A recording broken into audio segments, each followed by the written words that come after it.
Malcolm X was born Malcolm Little in Omaha, Nebraska, May 19, 1925. His father, Earl, was a Baptist minister and supporter of Marcus Garvey, leader of a black nationalist political party. His family was frequently intimidated by the Klan, so Malcolm's family moved to Lansing, Michigan. There his family still encountered similar threats from a group of white supremacists. They persisted because Earl consistently preached black empowerment.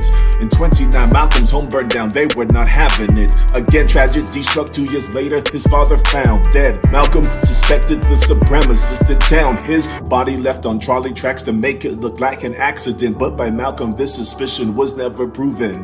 When Malcolm was 13, his mother, Louise Little, suffered a nervous breakdown and was committed to the state mental hospital. As a result, Malcolm and his 7 siblings were sent to live in foster homes. Malcolm excelled in school, but eventually became despondent, dropping out after the 8th grade, where his English teacher explained that his dream of becoming a lawyer was nothing but insane. Shortly thereafter, he moved to Boston to live with his older sister. There, Malcolm decided to give his attention to crime on the streets. Later moved to NYC, continuing to learn and develop his skills, hustling, conning, and stealing and selling drugs. He was so deep in. During this time, he worked as a waiter at a Harlem club, but was fired due to his illegal activity and misdeeds. Malcolm resorted to the street crime once again until he ran into trouble with another hustler. He had to flee on the double.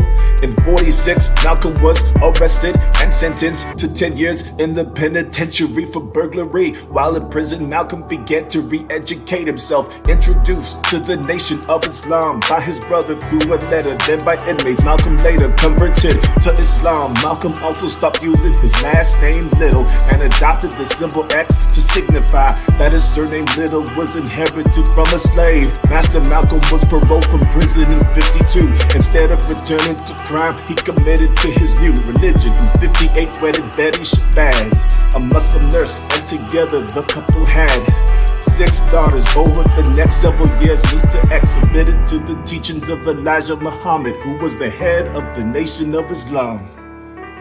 Malcolm's intelligence, quick wit and charm, and mastery of Muslim theology enabled him to become the spokesperson of the organization. He attracted thousands of black Americans to the fold with his charismatic speeches and rich and powerful words. Malcolm also advocated for civil rights of black Americans as a group. However, unlike Dr. Martin Luther King, who believed in nonviolence and civil disobedience, Malcolm was more revolutionary, boldly proclaimed and believed blacks in America should aim to get their rights by any means necessary. He declared nobody can give you freedom, nobody can give you equality or justice or anything. If you're a man, you take it, guided by Muhammad. Malcolm taught that full black integration into white society was illusory. Instead, black people should be socially, politically, economically independent. In March of 64, Malcolm began to distance himself from Elijah Muhammad for ideological and religious differences. He broke with the nation and formed the Organization of Afro-American Unity. In April, Malcolm made a pilgrimage to the city Mecca in Saudi Arabia. The trip profoundly affected him as he witnessed Muslims of all races, all colors, blue-eyed blondes, dark-skinned Africans, in true brotherly unity, living as they should.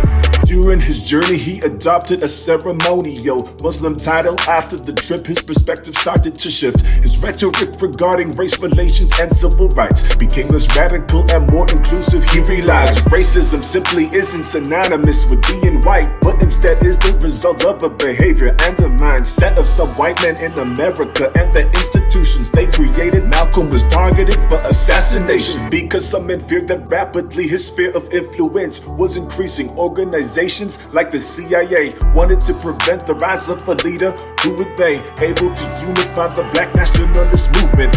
Also, his epiphany in Mecca did present a threat to some members of the Nation of Islam, fearing that the schism brought their organization harm. Controversy and mystery about his death continued to loom. Malcolm was assassinated in the Audubon ballroom.